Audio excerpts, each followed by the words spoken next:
जैसे लागे नीले हर बोला तारा तो ऐसे। अरे पगली रे प्यार हो गइल बा कहीं तोरा से कोई से। ऐसन रूपवा सजावल का होई जब देखी न के हो गौर से। ऐसन रूपवा सजावल का हो कहतानी हम खाके क्रिया कसम मजबूर कोई दिल परिवार। सुना एक तरफ याद खड़ा बा एक तरफ भाता कहो हमर क्रिया खाके के होवे तोहार।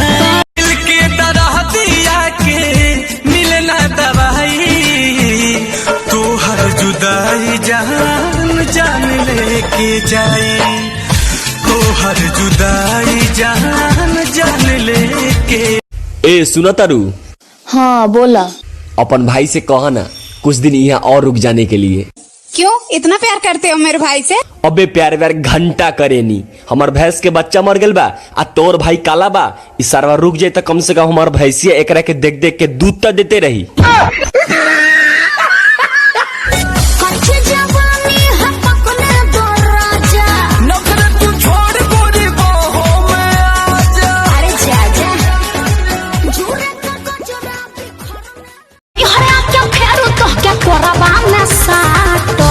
I don't like this बासी माल। नहीं रोब नहीं टुकु टुकु डाकब दुआर पूजा में नागिन धुन पर कूद कूद के नाचो। आराम से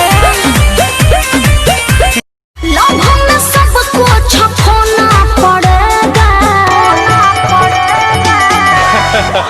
अरे सुनो ससुरा में सैया संग सोना पड़ेगा शादी के बाद तुझे रोना पड़ेगा।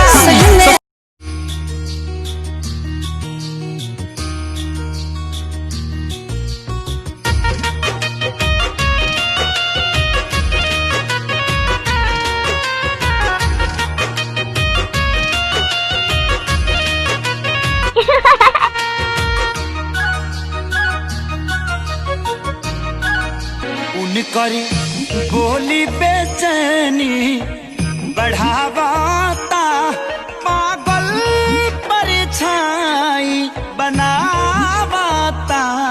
केहू दिल के केवाड़ी खट खटावाता केहू दिल के केवाड़ी खट खटावाता।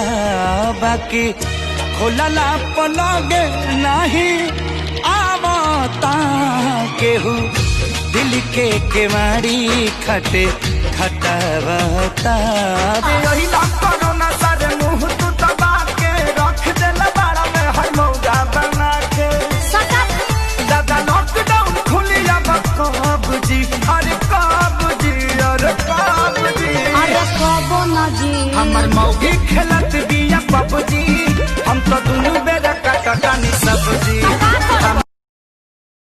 अब हमारे यहाँ ना शादियों में 3 तरह के नाचने वाले लोग होते हैं। पहले तो ये डीजे सेशु और दूसरे ऐसे लोग होते हैं।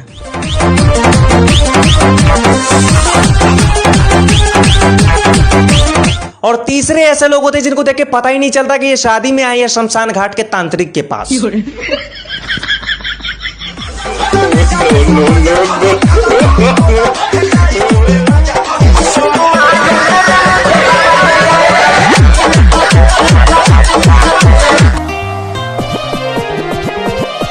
किस्मत से मिलल बाड़ू हमारा जान तू ही बाड़ू दिल के धड़कन हमारा।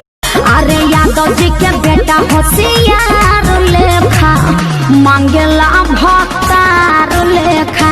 यादव जी के बेटा होशियार लेखा मांगेला भक्तार लेखा। दादा लॉकडाउन खुली अब कब जी अरे कब जी अरे कब जी अरे कबो ना जी हमर मौगी खेलत बिया पबजी हम तो दुनू बेरा काटानी सब्जी। तो बोले ले एकदम देहाती, सुन के गदा जाता छाती। 2 दिन से के तनो मिले ना बाजार लौरी हाट से, खोज के तनो